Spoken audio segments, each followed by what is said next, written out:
Madame, Monsieur, bonsoir. Merci de nous rejoindre dans cette édition d'information. On entre dans la phase 3 du projet Filets sociaux productifs, une phase financée à plus de 31 millions de dollars. L'idée pour la Banque mondiale, c'est d'appuyer bien évidemment les communautés villageoises, notamment dans l'assainissement de leur localité. Le point avec Boubacar Ba. Ces deux accords de financement de la Banque mondiale portent d'une part sur la troisième phase du projet d'appui aux communautés villageoises PACV pour 15 millions de dollars et d'autre part sur un financement additionnel du projet des filets sociaux productifs pour 16,35 millions de dollars. Dans le cadre de la troisième phase du PACV, cette enveloppe financière devrait permettre de mieux appuyer la politique de décentralisation et de développement local en accédant mieux aux infrastructures socio-économiques de base tout en améliorant le système de financement des collectivités. Il aidera à en consolider les acquis des premières phases en mettant l'accent sur l'amélioration des infrastructures de base, l'appui aux communautés pauvres, y compris celles qui ont subi la tragédie de l'Ebola au cours des 2 dernières années.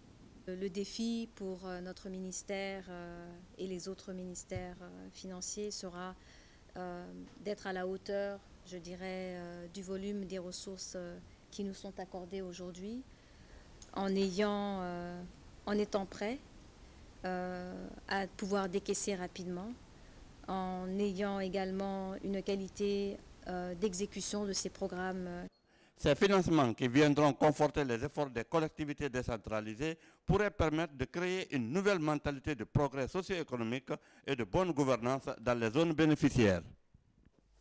Alors, le repos biologique, le ministre de la Pêche et de l'Aquaculture et de l'Économie maritime était ce lundi devant les cadres du Centre national de surveillance maritime de Bantam, ici à Conakry.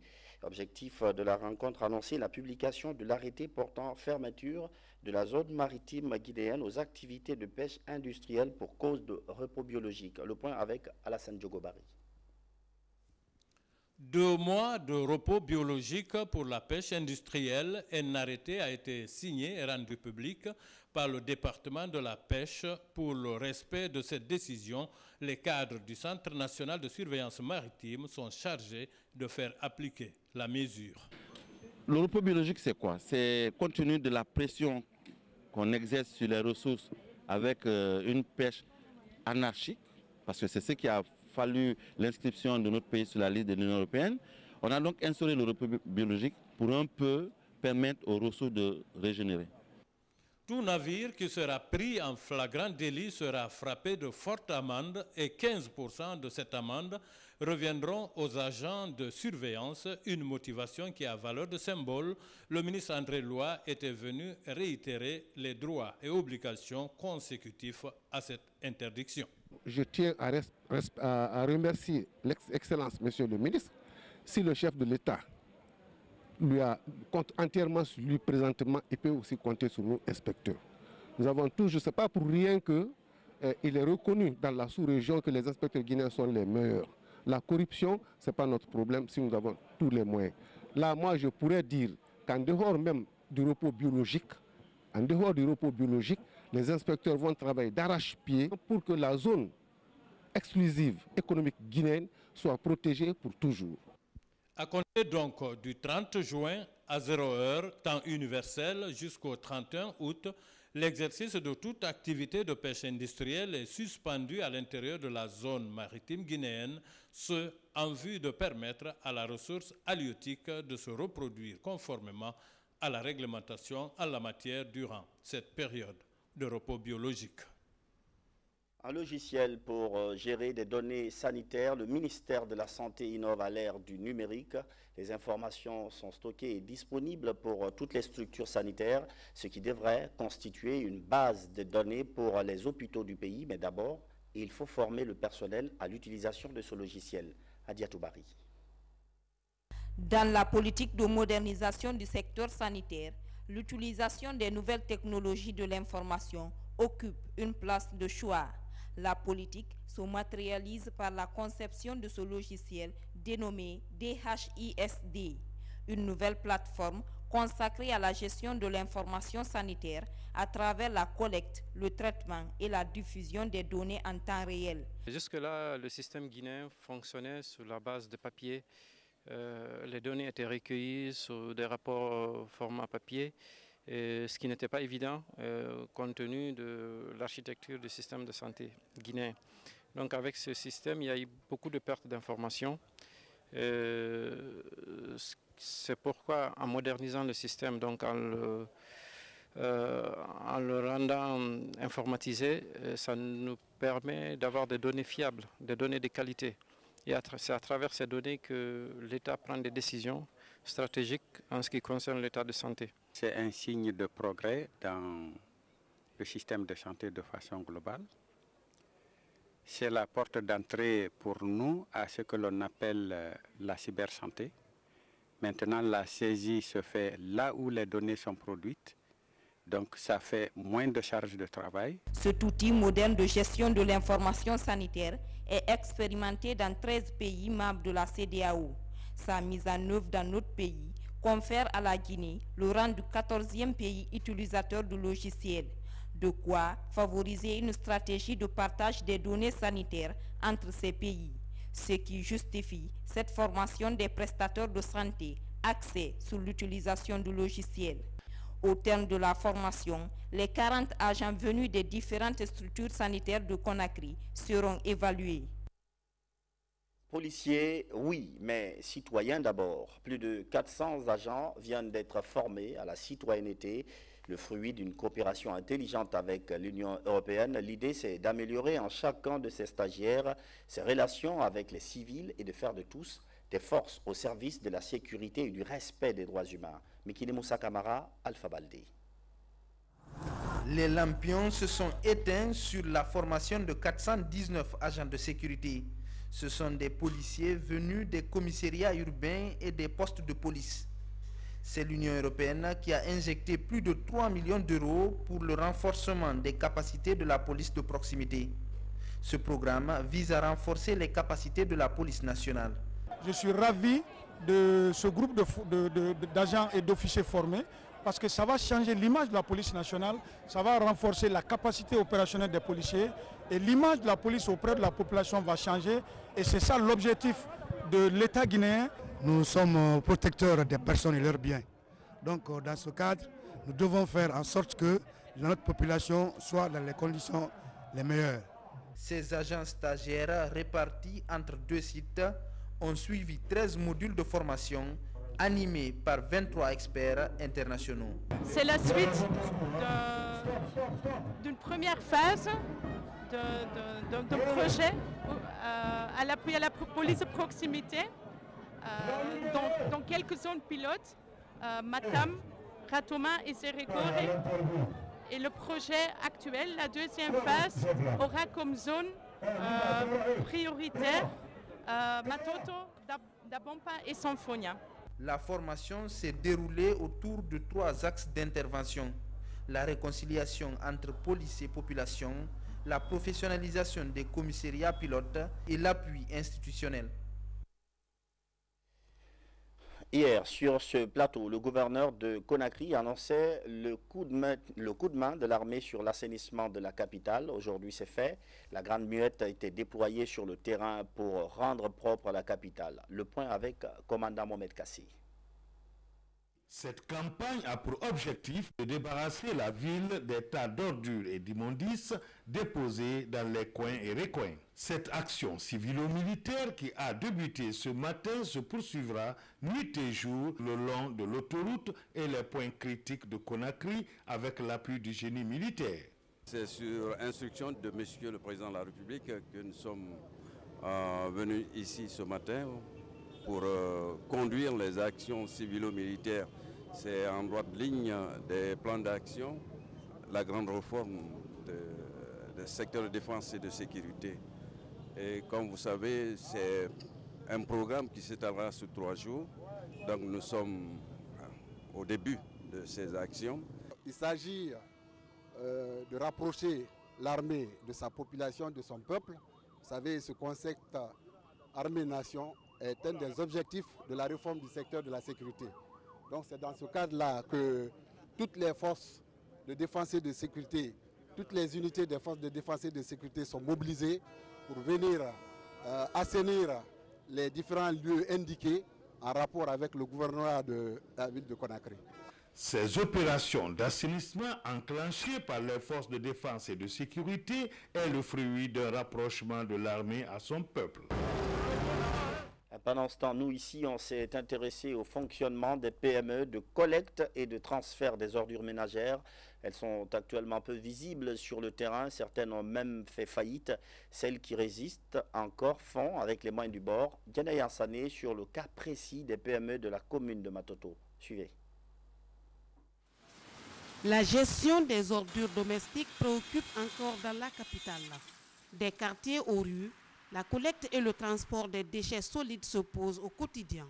Pourtant, les collectivités sont dotées de camions et de PME. Dans la commune de Matoto, elles sont une vingtaine à assurer la salubrité des ménages, même si des difficultés sont relevées sur le terrain. Il y a des problèmes dans l'assainissement, c'est dû au fait que le SPDT, qui est le service public de transfert des déchets, ne fonctionne pas normalement. Depuis 2 ou 3 ans, ce service n'a pas un directeur. Donc le conseil d'administration ne fonctionne pas, qui est l'organe de contrôle. Et ce conseil d'administration doit en principe siéger. En son sein, il y a les PME, il y a la société civile, il y a d'autres personnes. Mais voilà que depuis 2 ou 3 ans, c'est un comité de gestion qui conduit ce service-là et malheureusement pas toujours dans les meilleures conditions. À Matoto, les PME de ramassage d'ordures expliquent l'état d'insalubrité de la commune sur le retard marqué dans le transfert du déchet des points de regroupement à la décharge.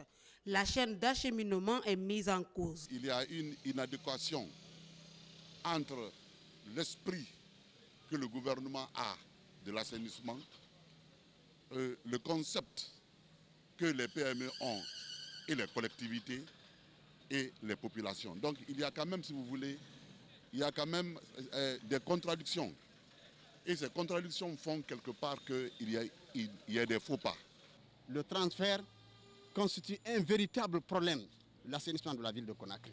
Les collectivités ne jouissent pas de leurs prérogatives. Depuis plusieurs années, la gestion des ordures à partir des collectivités peine à être maîtrisée.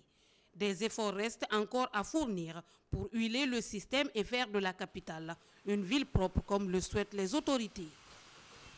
Environnement, le département poursuit sa collecte de fonds. L'argent doit servir à finir la campagne, à financer la campagne de reboisement 2016 à 20 milliards de francs guinéens pour 20 000 hectares. Toute l'administration est mise à contribution pour soutenir financièrement cette démarche. Bernard Tunguino. La caravane de sensibilisation se poursuit en faveur de l'environnement. Partout, des fonds sont collectés pour soutenir l'opération de reboisement 2016. Cette année, 2000 hectares devront être reboisés. Une ambition à laquelle les défenseurs de l'environnement associent l'ensemble des cadres de l'administration publique et privée, et en particulier la jeunesse guinéenne. Ce que j'ai à lancer à la jeunesse guinéenne, c'est un message de conscientisation par rapport au futur de notre planète, c'est-à-dire et au futur de notre pays en particulier. C'est-à-dire, c'est de faire passer autant que possible la sensibilisation aussi à leur niveau. C'est-à-dire de demander aux jeunes de sensibiliser leurs parents, leurs frères, les communautés avec lesquelles ils vivent par rapport à cette problématique de changement climatique. Dans tous les services touchés, le message semble bien perçu. Les travailleurs sont désormais conscients du rôle qui leur revient dans la sauvegarde de l'environnement. Je salue et je soutiens tout mon département. Nous sommes ministère de l'énergie et de l'hydraulique. Sans eau, il n'y aura pas de barrage. Même si on construit, ça ne va pas fonctionner comme il le faut. Sans cette eau-là, on ne pourra pas faire l'adduction d'eau pour alimenter les villes en eau potable. Donc, nous sommes concernés à plus d'un titre. C'est l'inquiétude que tous les Guinéens doivent avoir par rapport à la protection de l'environnement. Donc, cette campagne de sensibilisation pour la protection de l'environnement est venue à point nommé pour, si vous voulez, essayer de donner un très bon environnement dans notre pays. Le département de l'environnement, des eaux et forêts entend associer toute la population à l'activité. Aucun secteur ne sera épargné par la caravane.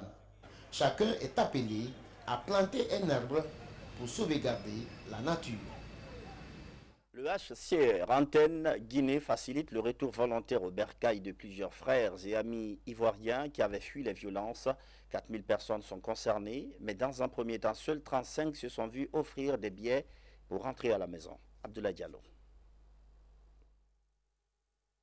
9 familles ivoiriennes de 35 personnes regagnent leur pays d'origine en toute sécurité et dignité. Depuis plusieurs années, ces personnes ont quitté leur pays pour des raisons politiques ou sécuritaires. Aujourd'hui, ces réfugiés rentrent satisfaits de l'hospitalité qu'ils ont bénéficiée avec leurs frères guinéens. Aujourd'hui, je suis heureux de rentrer chez moi. Je remercie la Guinée et je remercie l'HCR d'avoir me gardé pendant longue date. Je suis très fier aujourd'hui. Je ne peux pas oublier la Guinée. Vraiment, on est très contents. On remercie la population guinéenne. Ils nous ont bien accueillis. On a été bien reçus. On est content pour rentrer chez nous.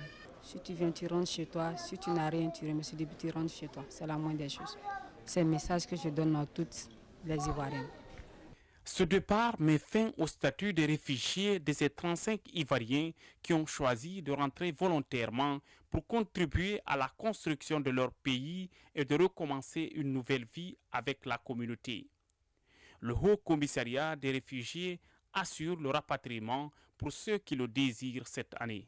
Pour aider les réfugiés ivoiriens à jouir de leur droit de retour dans leur pays d'origine, un accord tripartite a été signé à Conakry entre la République de Guinée, la République de la Côte d'Ivoire et le HCR en 2013.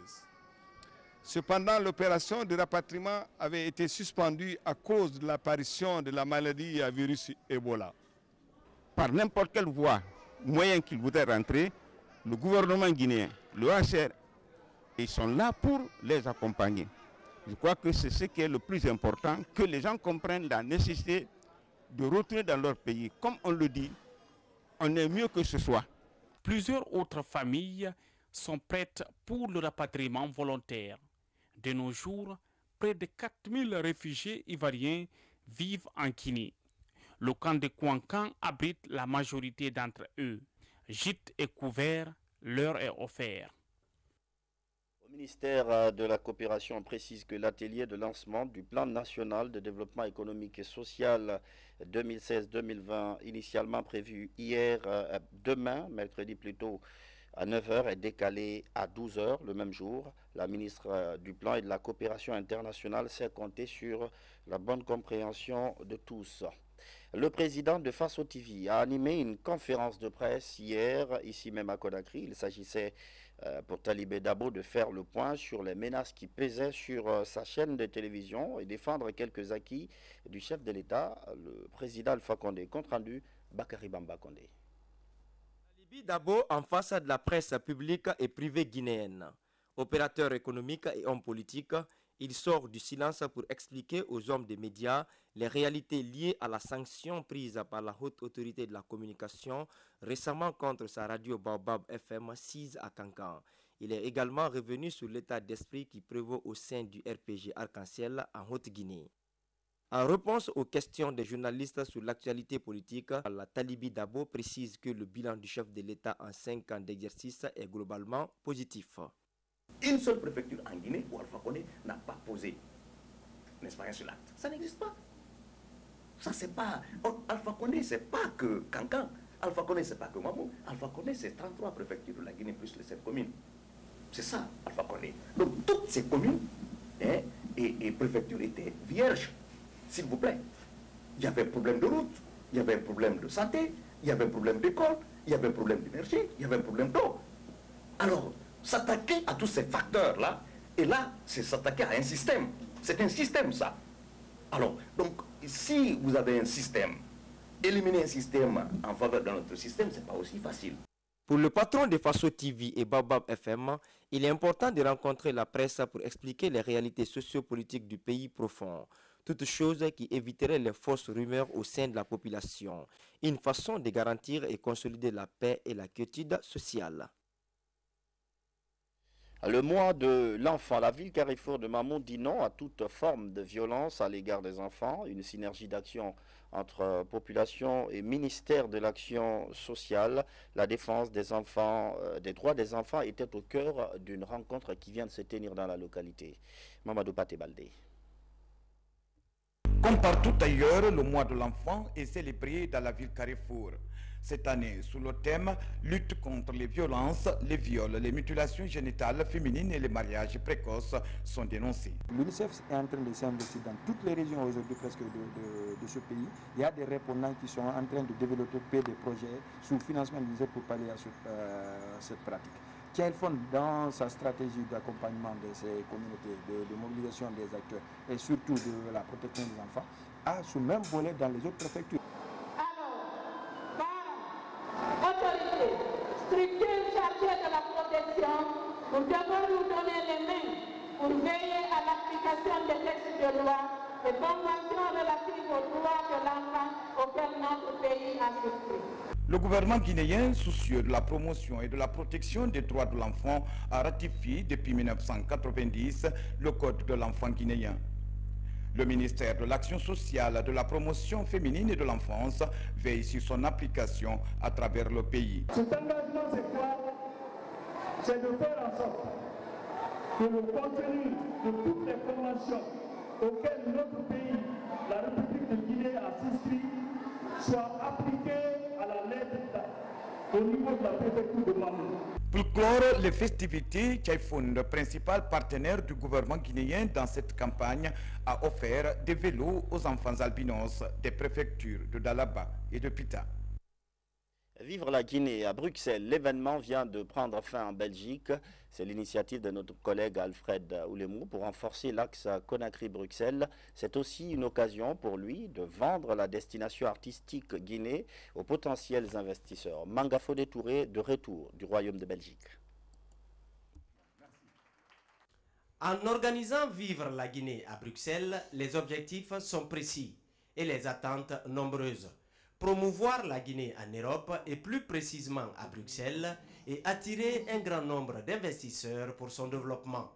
Il s'agit d'une opportunité pour des hommes d'affaires de la Belgique, du Benelux et de l'Union européenne d'avoir accès aux informations relatives aux opportunités d'investissement et le climat des affaires en Guinée. L'objectif précis en organisant ce forum, c'est d'améliorer l'image de marque de notre pays. De pouvoir créer un environnement d'attraction des investisseurs étrangers sur la Guinée.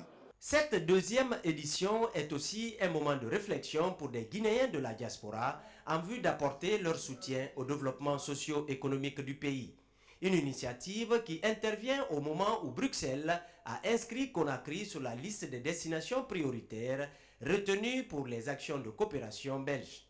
C'est justement un véritable focus sur le potentiel de ce pays, d'abord, le potentiel humain, le potentiel économique aussi, et le potentiel culturel, qui est évidemment une richesse extraordinaire de notre pays en particulièrement. Donc voilà, donc je pense qu'à travers les rencontres ici, à travers toute la communication qu'il va y avoir derrière l'événement, ben ça va rester une véritable vitrine pour pouvoir faire connaître cette Guinée. Pour lier les idées aux faits, la culture guinéenne et certains produits locaux ont été mis en exergue à travers des prestations artistiques et l'exposition de quelques symboles de l'artisanat guinéen.